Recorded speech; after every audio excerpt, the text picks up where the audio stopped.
ሰላም ለኪ እስኪ ሰላም ለኪ በሉልኝ።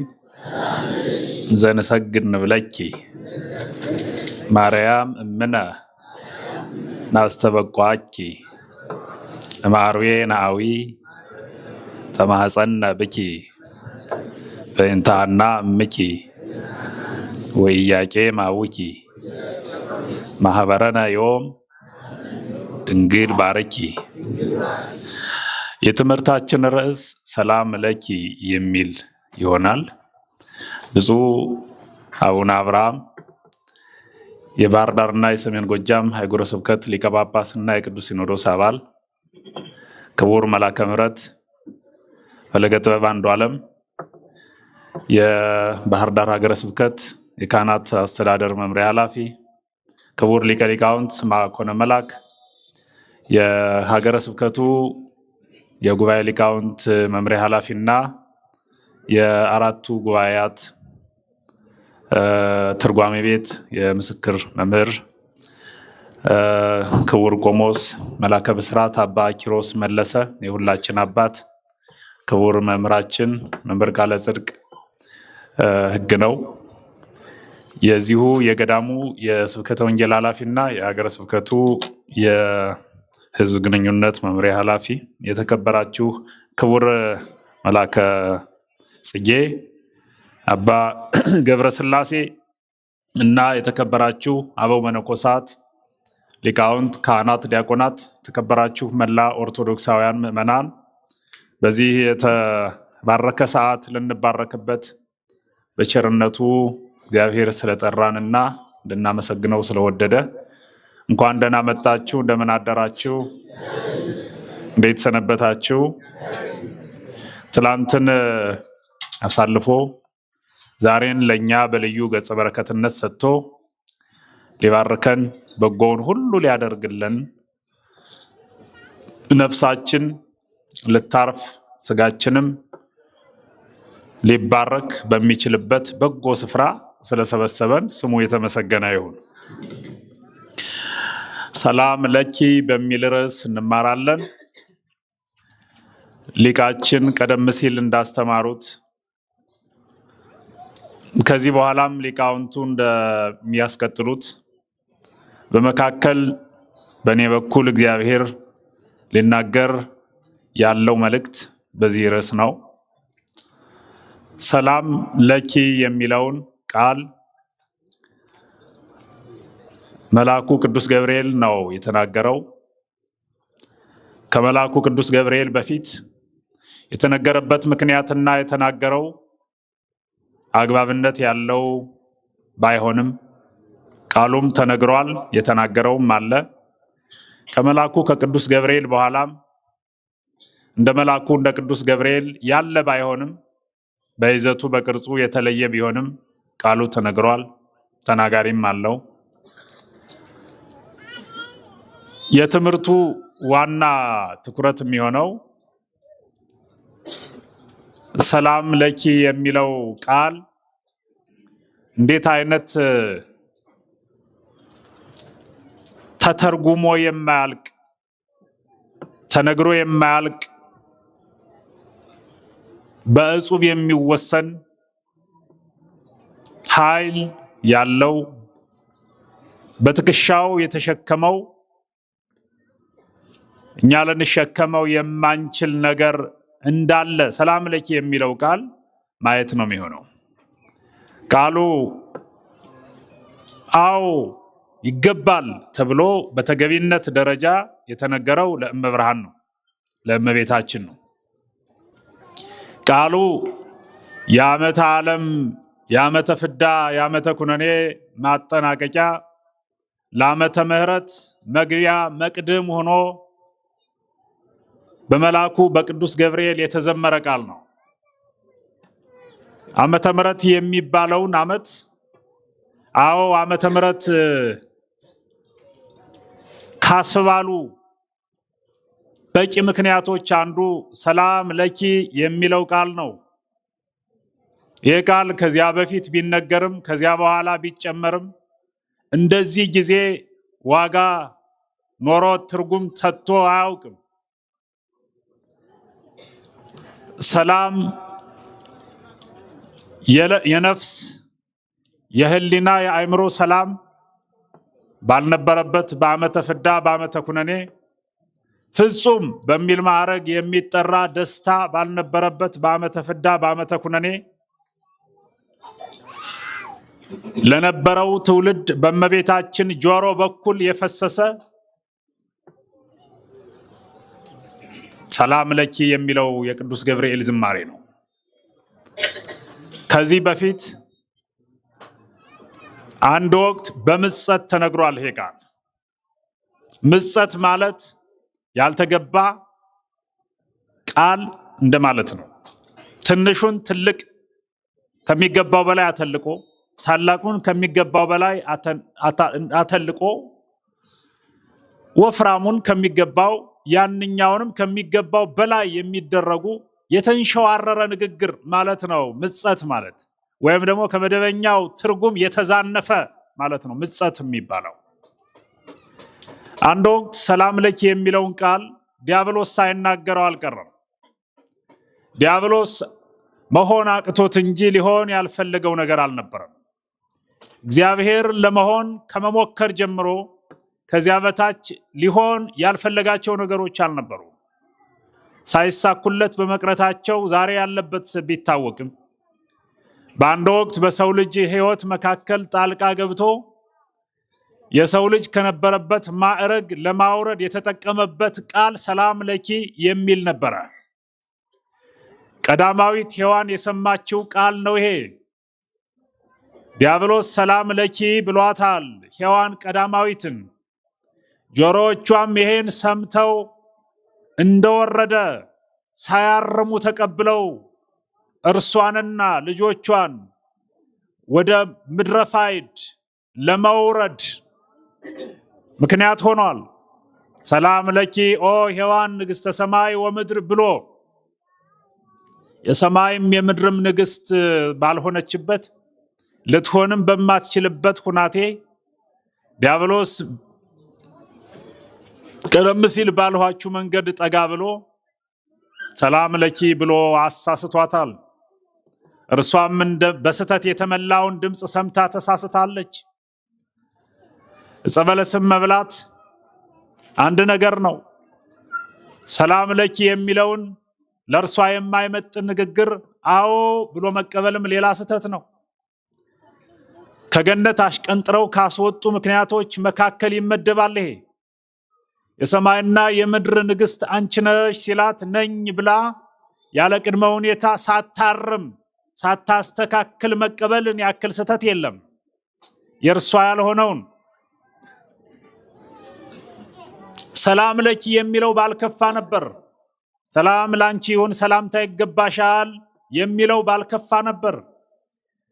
የሰማይና የምድር ንግሥት መባልም ላንቺ ተገብቷል ሲላት ግን አዎ ማለቷ ሌላ ስህተት ነው። በዚህ ምክንያት የሆነውን ታውቃላችሁ።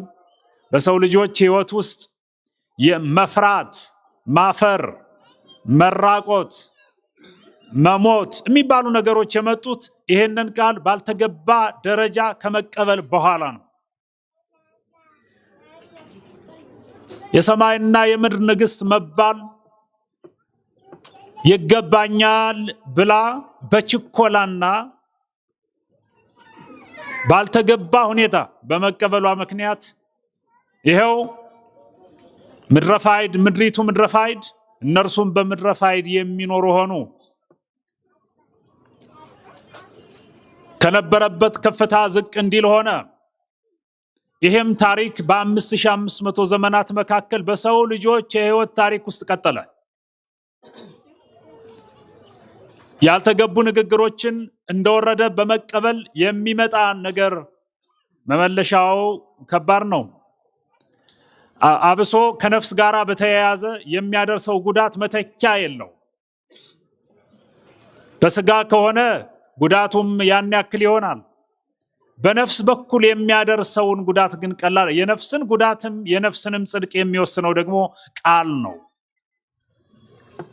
ስለዚህ ሰላም ለኪ ሲላት እሺ ያው የሰማይም የምድርም ንግሥት መባል ለኔ ይገባል፣ አንተ ያልከው እውነት ነው፣ ቀጥል ብላ ይሄን ከመስማት ባሻገር ቀጥሎ ያለውንም የስተት ስብከት በመስማቷ አዳምንም ሰብካ ወደርሷ ያለማወቅና ወደርሷ የስተት ጓዳ እንዲጠጋ በማድረግም ከፍተኛ አስተዋጽኦ አድርጋለች ለዲያብሎስ አሰራር ባለማወቅ በስተት ኋላ የሆነ ሆነ። ይሄ ቃል በቀዳማዊት ሔዋን ጆሮ የተሰማ ቀዳማዊት ሔዋንን ወደ ሲኦል ያወረደ ያራቆተ ያሳፈረ ያስፈራ ከእግዚአብሔር የለየ ከእግዚአብሔር ፍቅር ያሸሸ ሆኖ ተመዝግቧል። ከዘመናት የፍዳ ከረጅም የፍዳ ዘመናት በኋላ ግን እውነተኛው መልአክ ከእግዚአብሔር ተልኮ መጣ። ያኛው ከእግዚአብሔር አልተላከም፣ ከራሱ ክፉ ምኞት ተነስቶ ነው።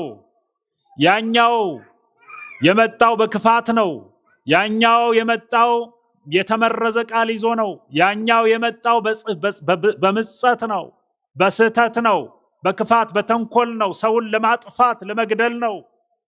ይሄኛው መልአክ ግን የተላከ ከእግዚአብሔር የመጣ የምስራች ይዞ ያኛው መርዶ ነው። የዚያኛው ሰላም ለኪ አባባል መርዶ ነው። የዚህኛው ሰላም ለኪ ግን የምስራች ነው። ያኛው ሰላም ለኪ ብሎ የተናገረው ትውልድን እንዳለ ወደ ገሃነም ሊያወርድ የቻለ ነው። ጉልበት ነበረው፣ የማጥፋት ጉልበት። ይሄኛው መልአክ ግን ከእግዚአብሔር ተልኮ የመጣ ከእግዚአብሔርም ተልኮ ሲመጣ ይዞት የመጣ የምስራች ነው። የምስራች ለናፈቀው ለሐዲስ ኪዳን ትውልድ በጎ የሆነ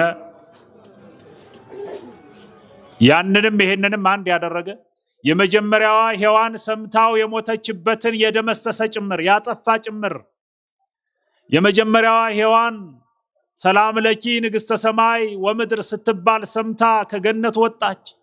ይችኛዋ ዳግማዊት ሔዋን እመቤታችን ቅድስት ድንግል ማርያም ናት። በሉቃስ ወንጌል ምዕራፍ 1 ተራ ቁጥር 26 ላይ በስድስተኛው ወር መልአኩ ቅዱስ ገብርኤል እያለ ይናገርና ወደ አንዲት ሀገር በዚያም ወዳለች ወደ አንዲት ድንግል የድንግሏም ስም ማርያም ነበረ ብሎ ድንግል እያሉ ነቢያት እየተናገሯትን ሊገልጿት የሿትን መልአኩ ቅዱስ ገብርኤል በመጣ ወቅት የነበረ የድንግሏ ስም ማርያም እንደነበረ ተጽፏል። የድንግል ስምም ማርያም በሚል ተተካ፣ ተተረጎመ። እርሱም መጥቶ ሰላም ለኪ አላት። ያችኛዋ ሔዋን እናታችን ሔዋን ባልተገባ መንገድ ይህን ድምፅ ሰምታ የሰማይና የምድር ንግሥት መሆን አይደለም ከሰማይም ከምድርም ላያኖር የሚችል መከራን ተሸክማ ከገነት ወጣች። አንቺ ግን ሰላምታ ይገባሻል፣ ሰላም ለኪ አለ። ታጥቆ እጅ እየነሳ እየሰገደ እየተንበረከከ አስባችሁታል ወገኖቼ?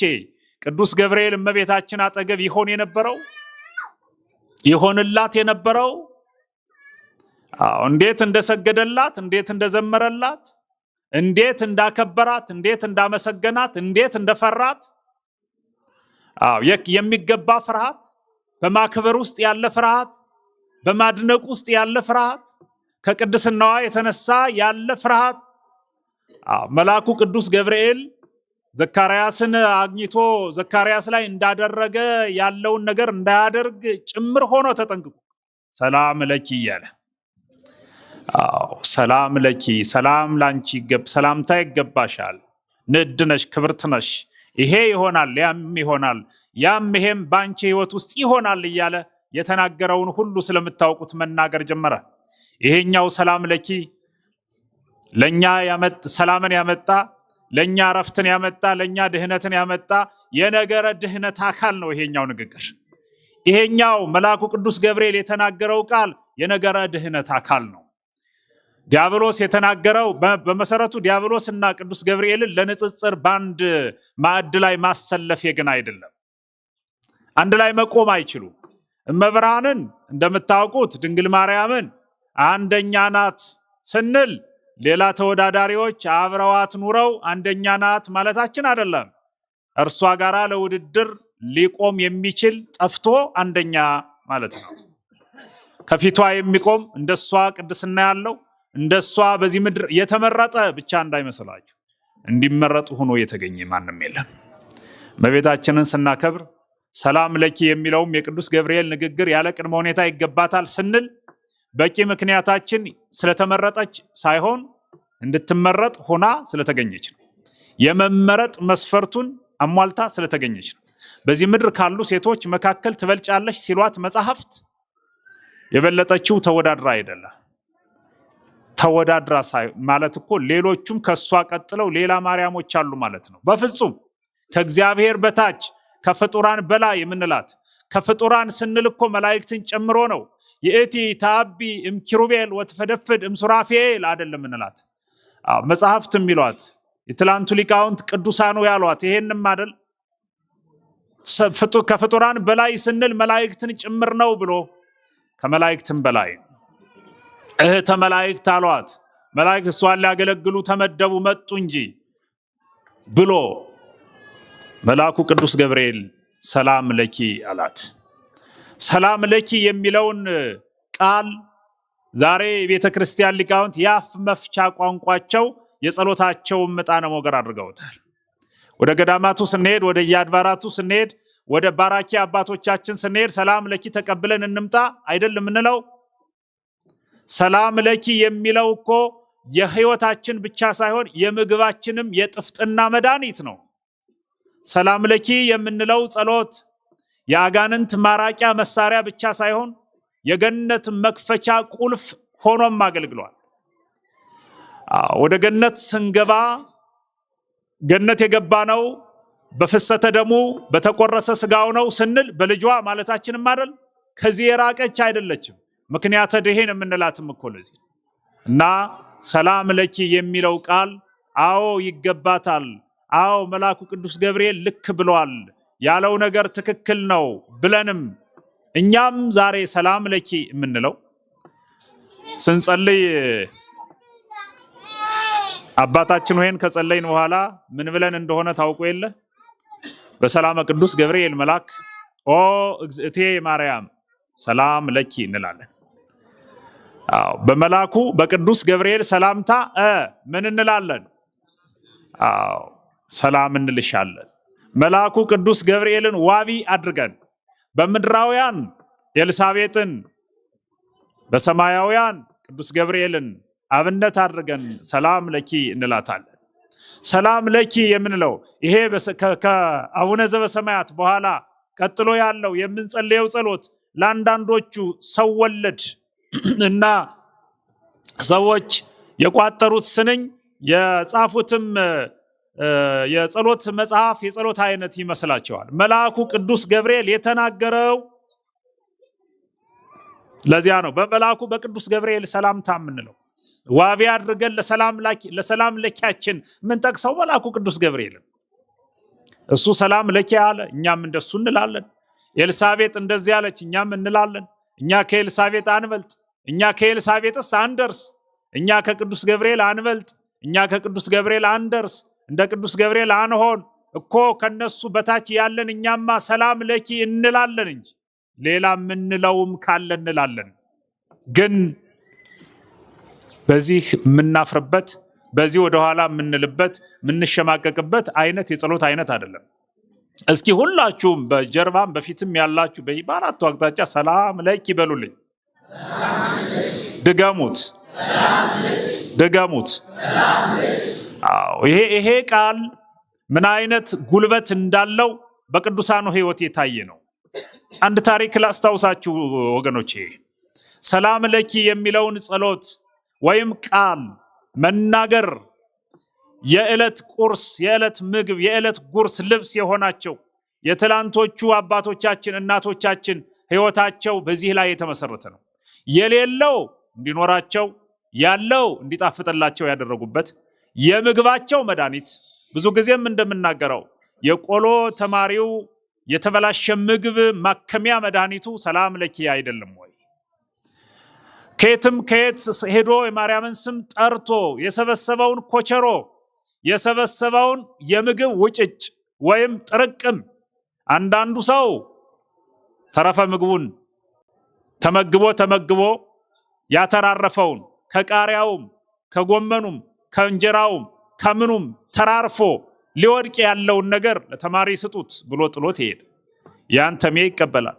የተቀበለው ግን በረሃብተኛ አንቀጽ ለምኖን ሳይሆን በለማኝነት መንፈስ ለምኖ ሳይሆን በተራበ ሰው ደረጃም ራበኝ ስጡኝ ብሎ ሳይሆን የማርያምን ስም ጠርቶ ነው።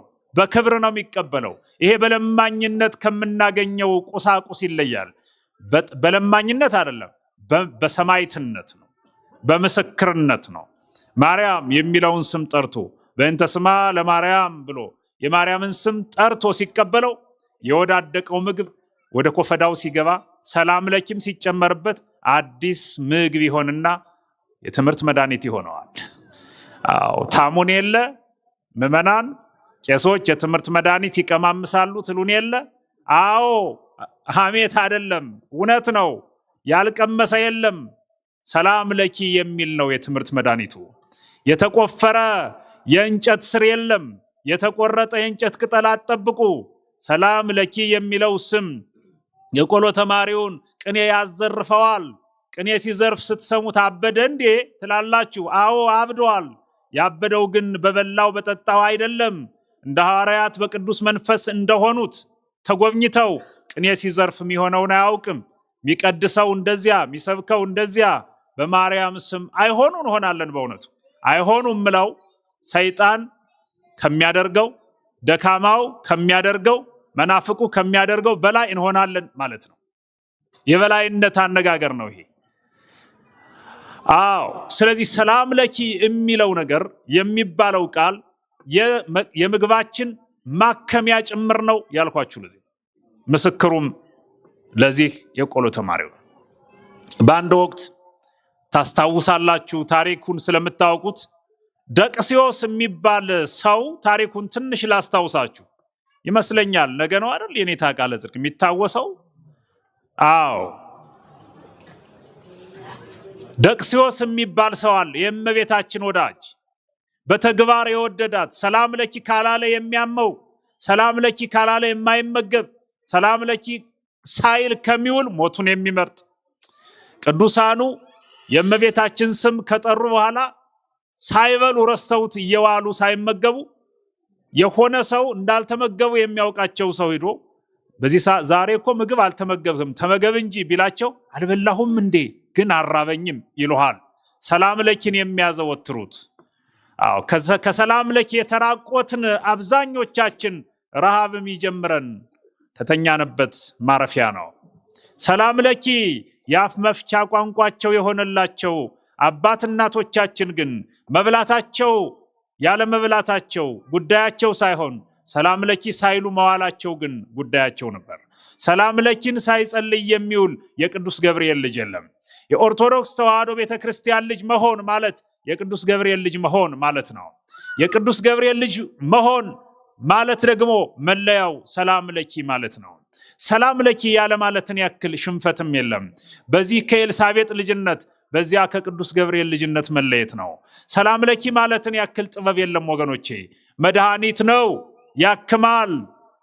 ለታመሙት፣ ለተራቡት፣ ለወደቁት፣ ለተሰደዱት ሁሉ መጽናኛ ምግባቸው ሰላም ለኪ ነው። ሰላም ለኪ ባይኖር ኑሮ ገዳማት አይኖሩም ነበር። ገዳማት መለያቸው ሰላም ለኪ ነው። ሰላም ለኪ የሚለው ጸሎት ገዳም ውስጥ ከዳቢ በላይ ነው፣ ከምግብ በላይ ነው።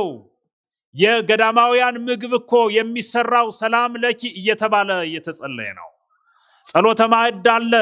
የገዳማውያኑ ማዕድ መቅኑናቸው ሲሰራ እንደ ኪሽ እንደ ምግብ ማዘጋጃ ክፍሎች ገብቶ ማንም ይሰራው አይደለም። የሚጸለይ ጸሎት አለ።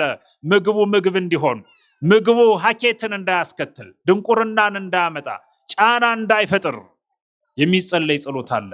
ከጸሎቱ መካከል ሰላም ለኪ አንደኛው ነው። ሰላም ለኪ ድገሙት፣ ሰላም ለኪ በሉልኝ እስኪ። ስለሚጣፍጥ ነው በእውነቱ። አዎ ይሄ ነገር ሰላም ለኪ የሚለው ነገር በየትኛውም ጊዜ እንድትናገሩትም ስለፈለኩ ነው። ሰላም ለኪ ስትሉ ቅዱስ ገብርኤል ትዝ ይላችኋል። ሰላም ለኪ ስትሉ መብርሃን ራሷ ሰላም ለኪ ትዝ ማይለን ነገር የለም። ገነት ትዝ ትለናለች፣ መንግስተ ሰማያት። አዎ ደቅስዮስ ሰላም ለኪ በማለት የሚታወቅ አባት ነበረ። ከፍቅሩ የተነሳ ያደርግ የነበረው ነገር እጅግ በጣም የተዋበ ነው። የእመቤታችንን ታምሯን፣ የእመቤታችንን ድርሳን፣ ነገረ ማርያምን፣ ድርሳነ ማርያምን፣ ታምረ ማርያምን፣ ራእየ ማርያምን በሚመለከት ከፍተኛ የሆነ ዕውቀት የነበረው ጻድቅ ነው ደቅሲዮስ። ታምሯን በወርቅ ቀለም አሳምሮ ጻፈው። ታምር ለመስማት እኛ ታምረ ማርያም ለመስማት ቤተክርስቲያን ማንሄድበት ብዙ ነው በስንፍናችን። አንዳንዶቹ ደግሞ ከዚህ አለፍ ብለው ማርያምንም ታምረ ማርያምንም የማያውቁ በቁጥር በስተዋል። ታምረ ማርያምን ያለማወቅ እኮ እግዚአብሔርን ያለማወቅ አይደል? ታምረ ማርያም ማለት እኮ እመብርሃን ድንግል ማርያም እመብርሃን መባሏ ነው እኮ ታምረ ማርያም። እመብርሃን ወላዲተ አምላክ መባሏ እኮ ነው ታምረ ማርያም። እመብርሃን አምላክን ወለደች። አምላክን ከመውለድ በላይ እኮ ተአምር የለም። አምላክን ስለመውለዷ በግልጽ የሚናገረው ደግሞ ታምረ ማርያም ነው። ከእመብርሃን ተአምር ከራሷም በላይ ዕውቀት የለም። ማርያም ድንግል ማርያም ክርስቶስን ወለደች ብሎ ከማመን እመቤታችን ያደረገችውም ተአምር ተአምር ነው ብሎ ከመቀበል በላይ ተአምር የለም። የተአምራት ቁንጮ ነው ጌታን መውለድ። ተኪ ወካይ ተመሳሳይ የሌለው ተአምር አይደለም ወይ ይሄ? እኮ የታለ ይሄን የሚመስል? የታለች ሌላ ማርያም? የታለ ሌላ ጌታ? የታለ በእንደዚህ አይነት ውልደት መወለድም መውለድም?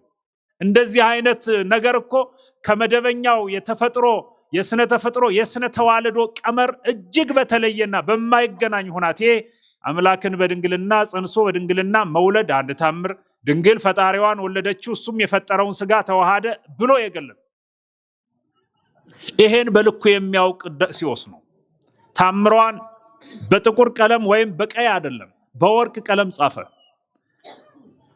አንዳንድ ነገሮች አሉ አይደል?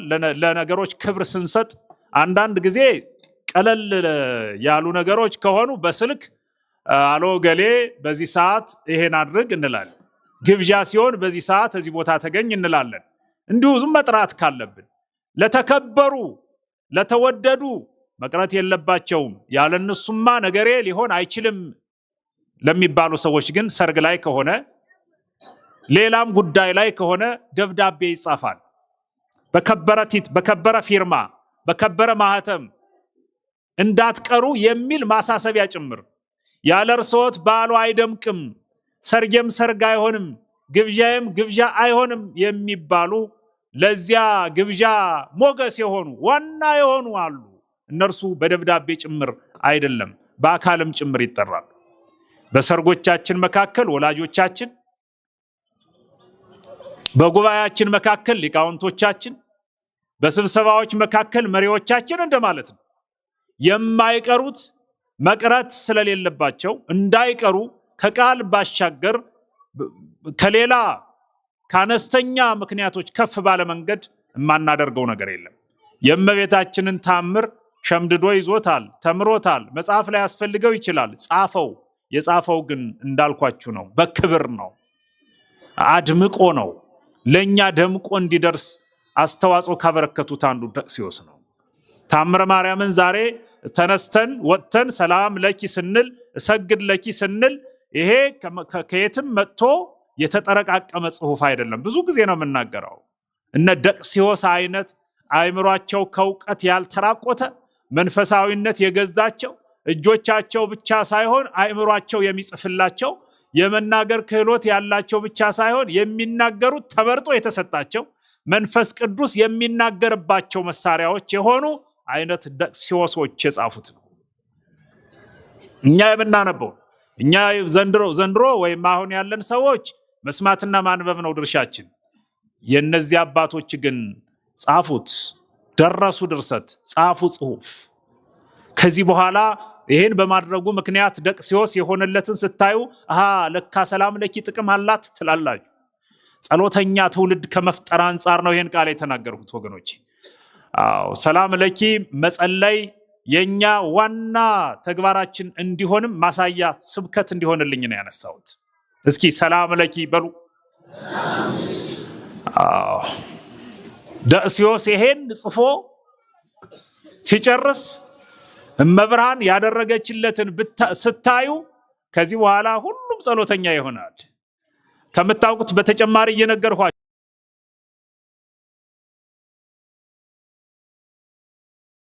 አጽፈ እሴተ ጻማሁ ወረሰ ይሉታል ሊቃውንቱ። ታምርሽን ሊጻፍ በሚችልበት ደረጃ መንፈስ ቅዱስ እያገዘው በመጽሐፉ ምክንያት በአገልግሎት ጊዜ ሊቀመጥ የሚችልበት መንበር ወንበር፣ በአገልግሎት ጊዜ ሊለብስ የሚችለው ነዋይ ቅድሳት የክብር ልብስ ከሰማይ ወረደለት ነው የሚለው። ከሰማይ ይወርዳል። በእውነቱ ሰላም ለኪ ባልንባቸው ዘመናት ለመብርሃን ይገባታል የተባለውን ሁሉ ብንችል ስናደርግ፣ ባንችል ግን ልናደርግ በሞከርንባቸው ጊዜ በየአቅማችን ከሰማይ ይወርድልናል። ከሰማይ ብቻ እንዳይመስላችሁ ሌላም ይሆንልናል። እነ ሳሙኤል እኮ ውሃውን ባርከው ትኩስ ዳቦ ያደረጉት በሰላም ለኪ አይደለም ወይ? ማዕዳችን ትኩስ ይሆናል። ያደረው የበከተው የተበላሸው የቆሎ ተማሪው ማዕድ ያልኳችሁ እኮ የሳሙኤል ጸሎት አይደለም ወይ? ውሃውን ዳቦ፣ ድንጋዩን ዳቦ አይደለም ማድረግ ይችላል ሁሉንም። ስለዚህ ከሰማይ ስንጠብቅ መሬት ላይም ለካ እንዲህ ይሆናል እንላለን። ከሰማይ የሚቀመጥበት የሚለብሰው ወረደለት። ይሄንን ለብሶ ይሄንን በዚህ ላይ ተቀምጦ አገልግሎት ሲሰጥ ከቆየ በኋላ ሊቀ ሊቃውንቱም ቀደም ሲል እንደጀመሩት በስመ ደቅሲዮስ መጥቶ ሰላም ለኪን የማያውቅ ከሰላም ለኪ ነፃ የሆነ ጸረ ሰላም ለኪ ያም ደቅሲዮስ እኔም ደቅሲዮስ፣ ይሄም ወንበር ሌላም ቢሆን ወንበር፣ ያም ልብስ ይሄም ልብስ ከዚያ የተሸመነ ከዚህ የወጣ ብሎ በድፍረት ሰላም ለኪን የለመደ ወንበር ላይ የተቀመጠው የሆነውን ታውቃላችሁ። አሉ አንዳንድ ክፉ የለመዱ ነገሮች። ክፉ የለመዱ በታሪክ አጋጣሚ ከዚህ በፊትም እንደምንናገረው እንደ ሀገር ኢትዮጵያ የምትባል ሀገር ክፉ የለመደች ሀገር ናት እንላለን። ምንድነው ክፉ መልመድ ካላችሁኝ፣ ለምሳሌ የሀገሪቱ መሪ ጠዋት ይመጣና ኪዳን ያደርስና ቅዳሴ ይቀድስና ከሰዓት ቤተ መንግስት ይገባል። ይሄ ክፉ ልምድ ነው። ክፉ ማለት ይገባቸዋል፣ በኢትዮጵያዊ ቋንቋ በጎ ልምድ እንደማለት ነው። አሁን ሰላም ለኪ የሚጸልዩ ሰዎች ሰላም ለኪ ሳይሉ ሲወጡ ያማቸዋል። ለምን? ክፉ ለምደዋላ። በሀገሬው አነጋገር ነው እንጂ መልካም ለምደዋል ነው የሚባለው። አንዳንድ ወንበሮች፣ አንዳንድ ልብሶች፣ አንዳንድ ቦታዎች፣ አንዳንድ ለምሳሌ ሙሴ የያዛት መቋሚያ እኔ ብይዛት እባብ ነው የምትሆን በእውነቱ። ሙሴ ሲይዛት ግን ባሕር ትከፍላለች። እንደዚያ ነው። ክፉ የለመዱ አሉ። ስራ የሚሰራባቸው ለስራ የተሰሩ አሉ። ወንበሩ ላይ ደቅሲዮስ፣ ሌላኛው ደቅሲዮስ ሲቀመጥ ከፍ አደረገው ይላል። ወንበሩ ወደ ላይ ተው አትቀመጥ። ያኛው ደቅሲዮስ ሰላም ለኪ የሚል ነው። ያኛው ደቅሲዮስ ስለ ሰላም ለኪ የሚያውቅ ነው። የመጣም ወንበሩ ከሰማይ ነው፣ ልብሱም ከሰማይ ነው፣ የመጣውም በጸሎት ነው። አንተ የዚህ ሰው አትመስልንም አሉት ሰዎች ጠጋ ብለው። አልሰማ ብሎ ወንበሩ ላይም ተቀመጠ፣ ልብሱንም ተጎናጸፈ። ወንበሩ ይዞት ወደ ሰማይ ከፍ አለ። አስተውሉ፣ ተመልከቱ አለ። ተመልከቱ፣ እኔን ስታጣጥሉ እናንተ ሰዎች አይገባም አላላችሁኝም? ይሄው ያኛው ደቅሲዮስ መሬት ላይ ወንበር ላይ ነበር የኖረው እናንተ እንዳላችሁት የእናንተ ደቅሲዮስ። እኔ ግን ደቅሲዮስ ይሄው ወንበሩ ይዞኝ ከፍ ሲል ተመልከት፣ አጨብጭብ እያንዳንድ አለ። ለራሱ ክብር እኮ ነው። ወይ ሰላም ለኪ እንደዋዛ፣ ሰላም ለኪ የዋዛ አይደለችም። ከፍ ሲል ጌታ ዝም አለ በእውነቱ። አንዳንድ ከፍታዎች አሉ። በከፍታችን መካከል ያለ ዝምታ የጤና እንዳይመስላችሁ። ጥንቃቄ ይፈልጋል፣ ማስተዋል ይፈልጋል። ከፍ ባልንባችሁ በምንም ይሁን በስልጣን ሊሆን ይችላል፣ በሀብት ሊሆን ይችላል፣ በእድሜ ሊሆን ይችላል፣ በሆነ ነገር ከፍ ከፍ ከፍ እያልን በሄድን ቁጥር ይሄ ከፍታ የሰላም ነው፣ የጤና ነው። ሰላም ለኪን መጨመር ያስፈልጋል። በከፍታዎቻችን መካከል ሁሉ ሰላም ለኪ እያል እንደዚህ እንደ ፍኖተ መስቀል በርከን እየሰራ ነው ስንሄድ ሰላም ለኪ ያሻገረናል። ከፍታ እኮ ስለሚገባኝ ነው። ከኔ በላይ ማን ከፍ ይበል? እንደኔ ባለሀብት እኮ እኔ ባለሀብት ያልሆኑ ማን ሊሆን ነው ካልክ፣ እኔ እዚህ ደረጃ ያልደረስኩ ማን ሊሆን ነው ካልክ፣ እኔ ያልጣልሁት ጉልበተኛ ማን ሊጥለው ነው ካልክ፣ የጎልያድ ጠጠር ካጠገብህ ነው። የዳዊት ጠጠር ካጠገብህ ነው። ከፍ ያልነባቸው ጉዳዮች መጣራት አለባቸው። ደቅስዮስ ከፍ አለ፣ በከፍታውም ተደሰተ፣ በከፍታውም ተመጻደቀ። ህዝቡንም ናቀው፣ ተቸው። እናንተ ለኔ ላለመመራት ይሄ ሴራ አላቸው። አንዳንድ ትክክል የሆኑ ነገሮች የማይገቡን አሉ። ታው ይሄ ነገር ከፍታ አላማረኝም የሚል ወዳጅ ሲኖር ቅናት ነው የምንለው። ምክር ብለን ማንወስደው። ልክ ብሏል እኮ ልጄ። እቅፍ ላይ ያለ ልጅ ሊናገር ይችላል። አንተ ልጅ ነህ አታውቅም ብለን እንተዋለን። የማይጠበቁ ምስኪን ያልናቸው መሬት ላይ ያሉ ዝቅታ ላይ ያሉ ምንላቸው ሊነግሩን ይችላሉ። ከፍ ብለናል ላልን ሰዎች በየትኛውም መንገድ የእናንተ ነገር ብሎ ንቆ ማጥቃት አጥቅቶ ማየት የተለመደ ሆኗል። ደቅስዮስም ይሄ ነው የሆነበት። ከፍ አለ። ከፍ ማለቱን ሁሉም በስነ ስርዓት አየ። እንግዲህ ከፍታው ለሁለት ነገር ነው። አንደኛ ከፍ ማለቱን ሁሉ እስኪያይ ድረስ ነው። በሁለተኛ ደረጃ ደግሞ ከወደቀ እንዳይነሳ ተፈልጎ ነው። የቅጣት ማስተካከያ ነው ይሄ። እግዚአብሔር አይጣላን ወገኖቼ። ማርያምን አንዳፈር ወገኖቼ። እመብራንን ከማክበር በላይ ስራችን ሁሉ ይቅር። እመብራንን ንዕድ ነሽ፣ ክብርት ነሽ፣ ሰላም ለኪ ከማለት ባሻገር ሌላ ስራ የለንም። ቄስ ሌላ ስራ የለው፣ መምህር ሌላ ስራ የለው፣ ምዕመን ሌላ ስራ የለውም። ካለውም ሁለተኛ ሶስተኛ ነው። ሰላም ለኪማ ዋናው ነገራችን አይደለም ወይ? ሰላም ለኪ በሉልኝ። አዎ፣ ስለምትወዱት እናንተም ቶሎ ብላችሁ ነው የምትናገሩት። በእውነቱ ከፍ ብሎ ይሄ እንዴት ነው ነገሩ ብሎ ሰው እጁን ባፉ ላይ ጭኑ እንዴት ነው ነገሩ እንዳለው ይሄ እንዴት ነው ተሳስተናል ማለት ነው ብሎ ህዝቡ ተወዛገበ። የሚገርም እኮ ነው። በመሪዎች ከፍና ዝቅ ማለት ምክንያት የሚፈጠርብን ርዕስ ምግብ አላስበላን አለ እኮ። የነሱ ከፍታ የነሱ መውረድ እኮ ለኛ ምግብ አልነበረም በእውነቱ። አንዳንድ ጊዜ ከፍ ሲሉ ምንድነው ከፍ ያሉ? አንዳንዱ ከፍ ሲሉ ያጨበጭባል፣ አንዳንዱ አረ እንዴት ነው ብሎ እንዴት ነው የሚለው እንኳን በጣም ትንሽ ነው። ከፍ ባለበት መንገድ ዝቅ እያለ መጣ። አረ ነገር ከፍ ብሎ ነበር ዝቅ አለ። ዝቅ ማለቱን ተመልከቱ። የከፍታው ፍጥነት የዝቅታውን ፍጥነት ተመሳሳይ ነው። ወደ ሰማይ ከፍ ካለ በኋላ ወንበሩ መንገዱን ቀጠለ ወደ ሰማይ። ሰውየውን ግን ወደ መሬት ልኮ ወደ ሰማይ ሄደ። ልብሱም ወንበሩም ተመልሶ ወደ መጣበት በሰላም ለኪ መጣ። የሰላም ለኪ ግፍ ደግሞ ወደ ሰማይ መለሰው። አዎ የሰላም ለኪ ግፍ አለው። የሰላም ለኪን ጉልበት መናቅ፣ የሰላም ለኪን ትርጉም መናቅ ልክ አይደለም ወገኖቼ። ደቅስዮስ ሁለተኛው ደቅስዮስ ወደ መሬት ለቀብር በሚያስቸግር ለመገነዝ በሚያስቸግር ሁኔታ አጥንቱ ተለቀመ። አንዱ ደቅስዮስ ወደ ሰማይ ሄዶ ብዙ ሆነ፣ ተሰባበረ ማለት ነው። የሚቆጠር ሰው ሆነ። አጥንቱ እጆዚ እግሮዚ ተለቃቅሞ ወደ አፈር ተቀላቀለ። በሰላም ለኪ የመጣው የክብር ዙፋን ግን ወደ ሰማይ ተመለሰ። የእመቤታችን አማላጅነት አይለየን ወገኖቼ። መቅጣትም ይችላል ሰላም ለኪ። መሾም፣ መሸለም፣ ማሞገስ፣ መስጠት ብቻ አይደለም፣ መቅጣትም ሲችል አየነው። በሰላም ለኪ ለመጡ ነገሮች ክብር እንስጥ።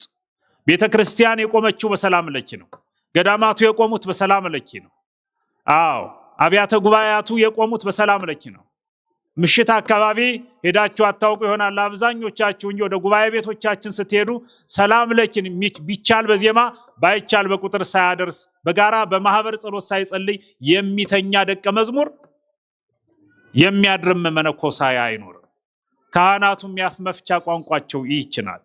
ከየት አግኝተው ምን ትርጉም ኖሮት ካላችሁ የተናገረው ቅዱስ ገብርኤል የሰማችው መብርሃን ናት።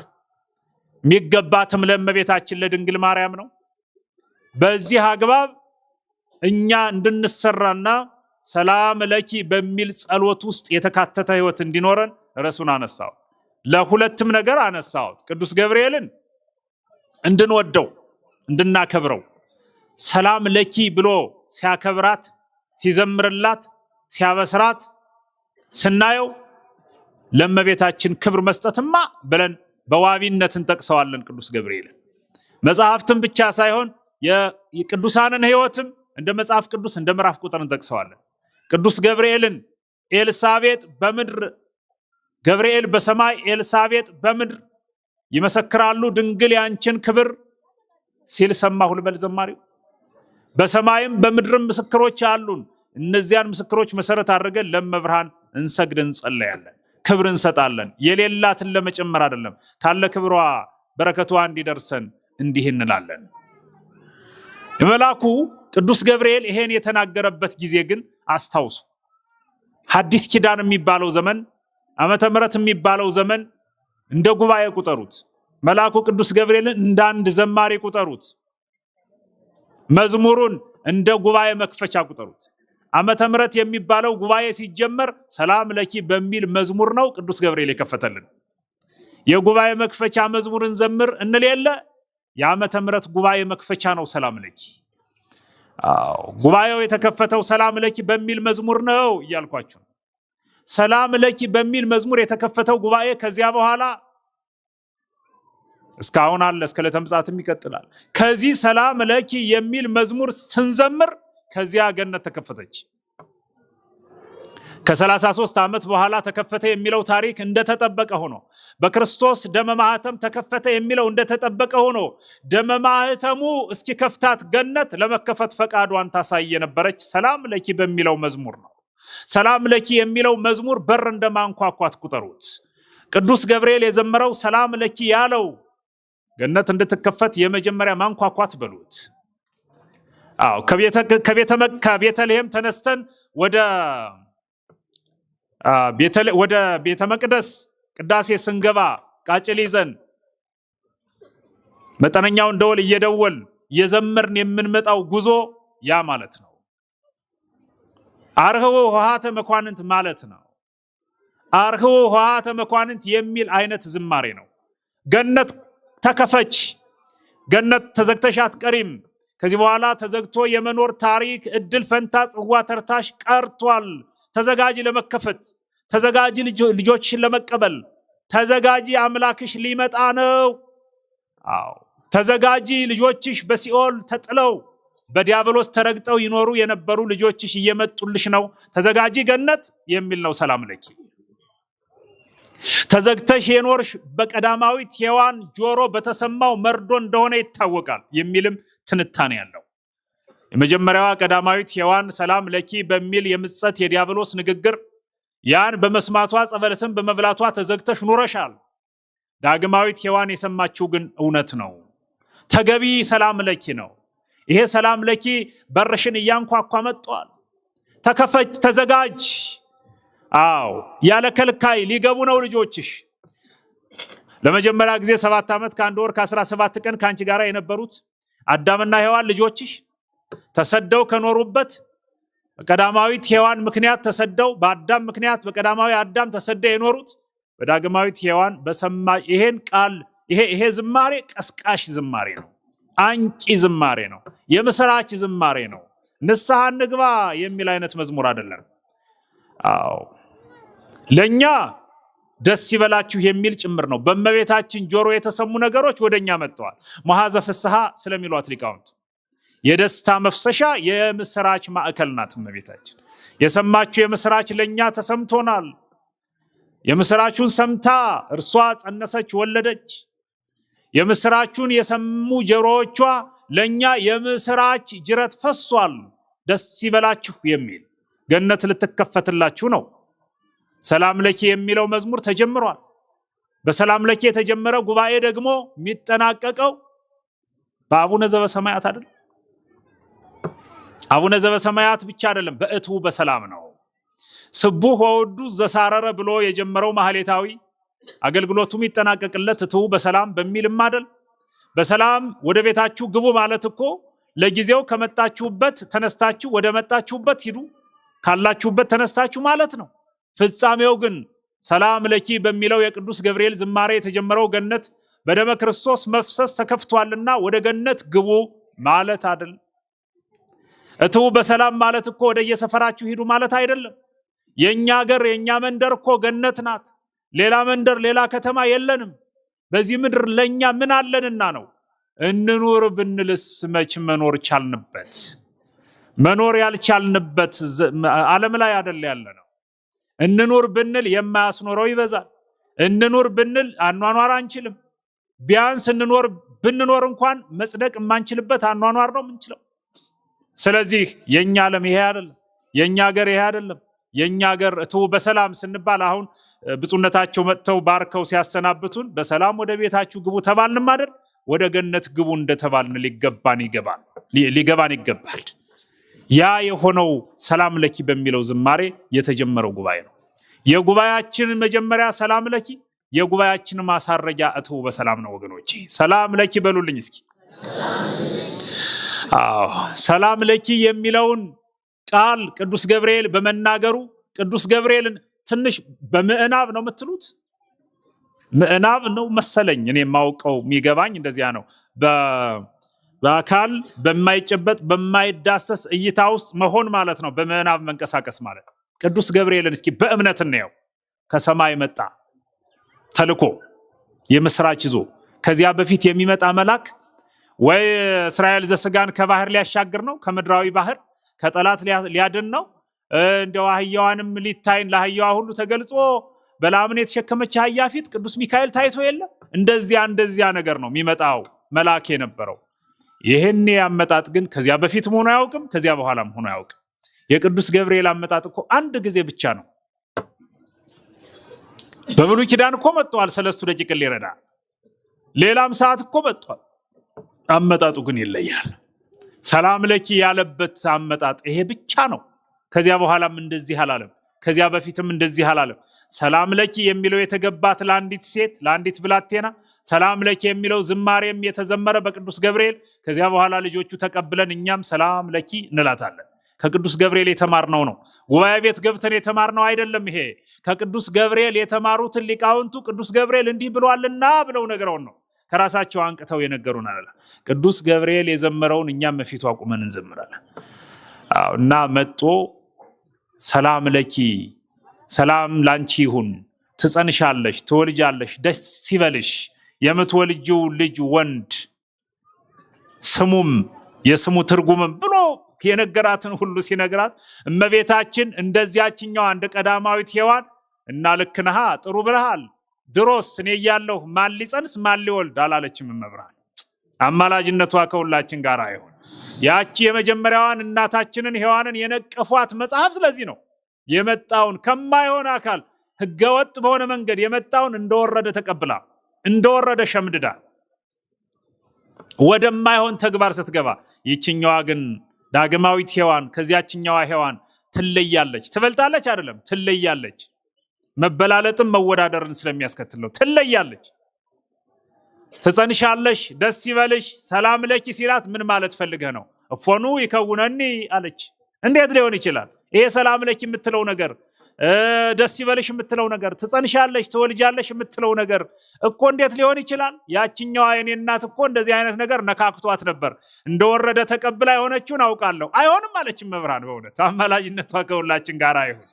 በልክ ነገርን መቀበል የምትችል የተሟላ ሰብዕና፣ የተሟላ ስነ ምግባር፣ የተሟላ ቅድስና፣ የተሟላ ንጽህና ያላት እመቤት ድንግል በህሊናሃ ወድንግል በስጋሃ ሚሏት መጽሐፍት ለዚህ ነው።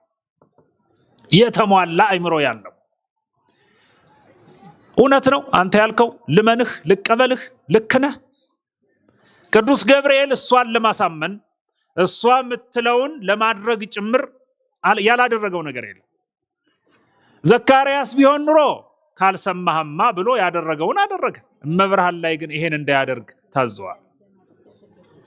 እንዳታደርግ ዘካርያስ ላይ እንዳደረገው እናቴን ብሎ እግዚአብሔር እኮ በእውነት እናቱን መድኃኔዓለም እኮ እናቱን እንዴት እንደሚያከብራት ታውቃላችሁ? እንዴት እንደሚወዳት ታውቃላችሁ? እኛም እኮ እንደሚወዳት እንደሚያከብራት ስለምናውቀው በእናትህ እንለዋለን ስንጸልይ። በእንተ ማርያም ወላዲትከ እንለዋለን። በእንተ ማርያም እምከ እንለዋለን። እሷን በእንተ ሐና እምኪ እንላታለን። በእናት በኩል ያለ ልመና ቀላል እንዳይመስላችሁ። እሷን በእንተ ሐና እምኪ ወኢያቄም አቡኪ እንላለን። እናቷን ነው ያስቀደመው። እሱን ደግሞ በእናትህ ብለን መሐረነ እንለዋለን። በእናትህ ማረን እንለዋለን። በእውነቱኛ በቃል ብቻ ቢሆንም የተረዳን ነገር ይበዛል። እመብርሃን ያልከው ነገር እንዴት ሊሆን ይችላል? ቆይ ያልከው ይሁን እንዳለ ቤተ መቅደስ ሂጄ ልረዳው አለች። ሰላም ለኪን እንደወረደ መቀበል አልፈልገችም። ቆይ ቤተ መቅደስ ልሂድ፣ ለአባቶቼ ምስጢር ይገለጽ የነበረበት ዛሬም እየተገለጸ ያለበት ቤተ መቅደስ የእግዚአብሔር ማደሪያ እርሱ ነው። ቆይ ብላ ለይሁንታ ጊዜ ሰጠች። ቆይ ላጣራው፣ ቆይ ጥሩ እኮ ነው እንደዚህ ማለት። አንዳንድ ብልህ መሪዎች እንደዚህ ነው የሚሉ፣ ይሄ ይሁንልን ሲላቸው ባለ ጉዳይ እስኪናጣራው ይላሉ።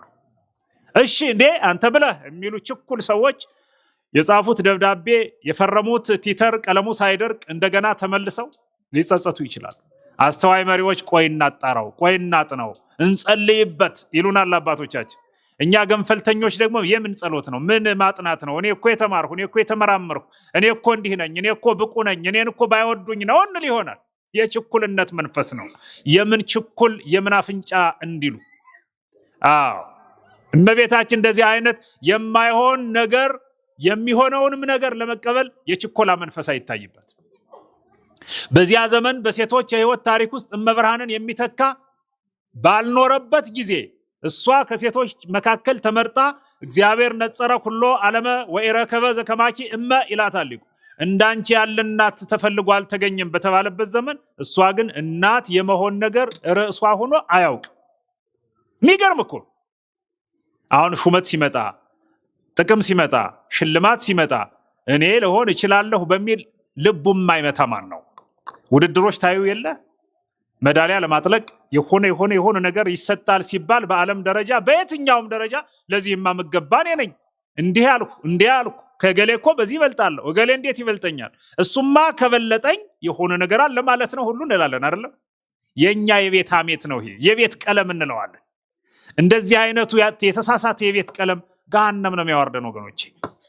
እመብርሃን እግዚአብሔር መልአኩን ልኮ እስኪያበስራት ባበሰራትም ጊዜ ጭምር መጽሐፍ ቅዱስም ስታነብ ትጸንሻለሽ ድንግል በድንግልና ጸንሳ በድንግልና ትወልዳለች የሚል መጽሐፍ አንብባ አንድ ጊዜ በጣም የሚገርም እኮ ነው በእውነቱ ወገኖቼ። ትንቢተ ኢሳይያስ ምዕራፍ 7 ተራ ቁጥር 14 ላይ ታነቡ በድንግልና ጸንሳ በድንግልና የምትወልድ ሴት እንዳለች ታነባለች። ራሷ እመብርሃን እኮ ናት።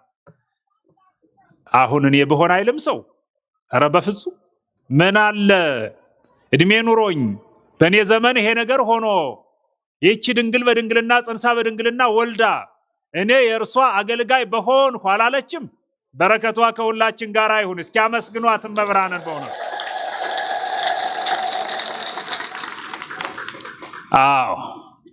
እንዴት መታደል ነው ወገኖቼ። በአንጻሩ እኛስ እንዴት ታድለናል እባካችሁ። የእሷ ልጆች ነና፣ የእሷ ልጆች። ሰይጣን ደስ አይበለው፣ የእሷ ልጆች ነን በሉ። ምን የእሷ የማርያም ልጆች ነን በሉ እንጂ ስሟን ጥሩት። ይሄም ሌላ የኛ መታደል ነው። እመብርሃንን እንዲያው ብለን ብቻ ሳይሆን የእሷ የሆንን እኛም በእሷ ምክንያት እድለኞች ሆነናል እኮ። ቆይ መቅደስ ሂጄ ልረዳው፣ እኔ ከሆንኩ ለዚህ የበቃሁ አይደለሁም። መጽሐፍት እንደሚናገሩ አውቃለሁ። ምትጸንስ ምትወልድ ሴት እንዳለች ድንግል እንደሆነች እኔም ድንግል ነኝ።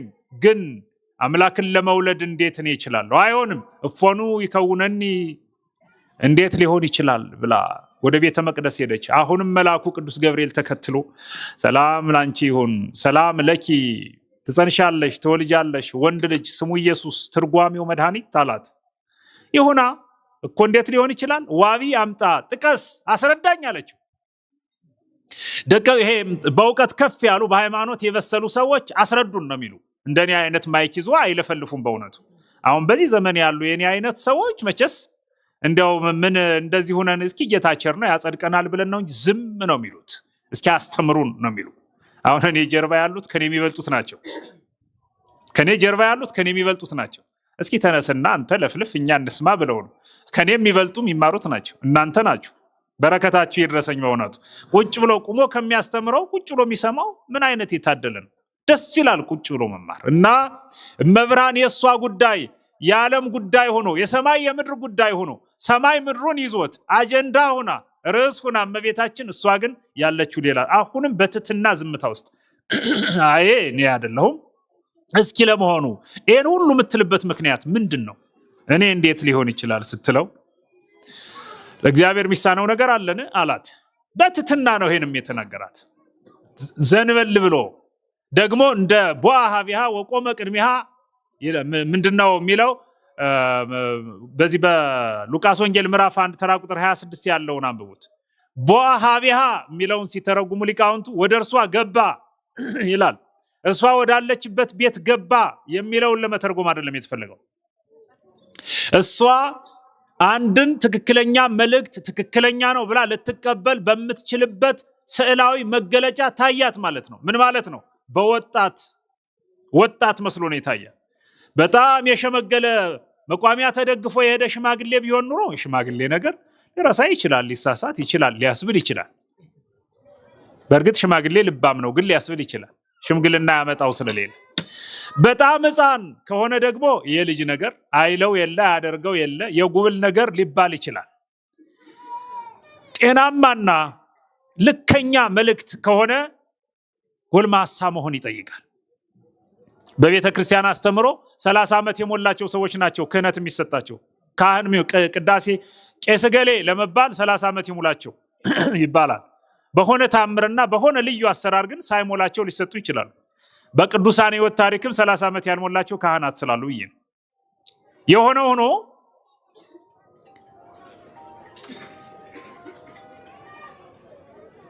እሷ ልትረዳው ለሷ የቤት ስራ በማይሆንበት መገለጥ ነው ቅዱስ ገብርኤል የተገለጠው። እየሰገደ እየተንበረከከ በትህትና ወጣት ሆኖ ነው መስሎ ነው የቀረበው። እሺ ለእግዚአብሔርማ ሚሳነው የለም እንዴት እላለሁ? ያውም እኔ አማኝ አይደለው፣ አንባቢ አይደለው፣ ሃይማኖት ያለኝ አይደለው፣ ሃይማኖት ካላቸው ቤተሰቦች የተገኘው አይደለው፣ በድንግልና ያለው አይደለው፣ መጽደቅ ፈልግ የለ ብላ በሰዎች ደረጃ እያወራች አዎ ለእግዚአብሔር የሚሳነው ነገርማ የለም ይሁን አንተ እንዳልካለች ይኩነኒ ስትለው ሰላም ለኪ የሚለው ስራ ጀመረ። ያልከሰረ ሰላም ለኪ ነው። ስራ የተሰራበት ሰላም ለኪ ነው። ያችኛዋ ተቻኩላ የተቀበለችው ወደ ገሃነም አወረዳት። በነገራችን ላይ ሔዋን ዛሬ ገነት ነው ያለችው። እሷን ምን ወቅስበት ጊዜ አይደለም። የኛ ነገር ነው ያለየለት። ለጊዜው የሆነውን ነው የምናገረው። እመብርሃን ይሁን ይደረግ ስትል የልጆች መዳን ሆነ። የኛ የመዳን ታሪክ ተከናወነ። አዎ የሞት ነገራችን አበቃለት። የሞታችን ልፋፍ የሞታችን ታፔላ ተነቀለ። በእመቤታችን ማህፀን ክርስቶስ አምላክ ወልደ አምላክ በሰማይ አባት በመሬት እናት የለውም የምንለው ማን ነው? አልቦቱ በሰማያት ወአብ በዲበ ምድር የምንለው በሰማይ እናት በመሬት አባት የለውም የምንለው በሰማይ አባት ያለው ጌታ በመሬትም እናት ሲኖረው በሰማይ አባት ኑሮት በመሬት እናት ሳይኖረው የቆየባቸው ዘመናት አልፈው በመሬት እናት በሰማይም አባት ኑሮት ሐሰስዎ በሰማይ ወበህየ ረከብዎ የሚባል ጌታ በሰማይ እናት ሳይኖረው ሲመሰገን የነበረ በሰማይ እናት ሳይኖረው ሲያመሰግኑት የነበሩ መላእክት በመሬትም ዞር ሲሉ በጨርቅ ተጠቅሎ በበረት ተጥሎ ሊያዩት በጎ ፈቃዱ ሆኖ ሲመጣ ይሄ ሲከወን በሰማይም አባት በመሬትም እናት ያለው አምላክ በዚህ ምድር ለኛ በአይናችን በብረቱ ልናየው ፈቃዱ ሆኖ ሲመጣ የሞት የህይወት ታሪካችን ተሰርዞ የድር ድንኳናችን ተነቅሎ የሰርግ ድንኳናችን የተተከለበት ዓመት መጣ። መብራን ከሁላችን ጋር ተሆነ ወገኖች። የታሪክ ለውጥ ምዕራፍ የሚባለው ሰላም ለኪ ሰላም ለኪ በሉ። ትምህርቴን እየጨረስኩ ነው። ሰላም ለኪ የሚለው ያመጣውን ሰላም ለኪ ያለውም ሊቀ መላእክት የሆነለትን መብርሃንም በሷ በኩል ለኛ የሆነልንን እንዲሁ እየተነጋገርን ነው። ነገረ ክርስቶስን፣ ነገረ ማርያምን፣ ነገረ መላእክትን፣ ነገረ ድህነትን ያካተተ ወንጌል ነው። ውስጡ ያለው ቁም ነገር ይሄ ጭምር ነው። የተከበራችሁና የተወደዳችሁ መላው ኦርቶዶክሳውያን ዛሬ በዚህ ቅዱስ ስፍራ ለቅዱስ አገልግሎት ለመልካም ነገር የተሰበሰባችሁ በሙሉ ልላችሁ የምችለው አንድ ነገር ብቻ ነው። ምን ካላችሁኝ እንኳን ደስ ያላችሁ ነው። እንኳን ደስ ያላችሁ። ለምን አትሉኝም? ለምንማ ይሄው ሰላም ለኪ ያለ ቅዱስ ገብርኤል የሚዘመርበት ቦታ ይሄ ነው። ሰላም ለኪ የተባለላት መብርሃን የሚዘመርላት እዚህ ነው። የልጇ ስጋ የልጇ ደም የሚፈተት የሚቆረስ የሚሰጥበት እዚህ ነው። በዚህ ከመገኘት በላይ ምን ደስ ይበላችሁ የሚያሰኝ ነገር አለ? ምን እንኳን ደህና መጣችሁ የሚያስብልስ ነገር አለና ነው ብዬ ነው ደግሜ እላለሁ። እንኳን ደስ አላችሁ። የሁል ጊዜም የደስታችሁ ዕጣነ ሞገር ቤተክርስቲያን ውስጥ መገኘት ነው፣ እኛን ጨምሮ። ይሄ በመሆኑ ሰላም ለኪ እያልን እየጸለይን እመብራንን ከአንደበታችን ሳንለይ ቅዱስ ገብርኤልም እየጠበቀን ቸርነቱ የእግዚአብሔር ቸርነት እየረዳን በአባቶቻችን በረከት እየተጎበኘን ቤተ መቅደሱ ውስጥ እንድንኖር ይሄን በጎ ዕድል እንዳናጣ የእግዚአብሔር ቸርነት የወላዲተ አምላክ አማላጅነት የጻድቃን የሰማዕታት ምልጃና ጸሎት የቅዱሳን መላእክት ጥበቃ አይለየን።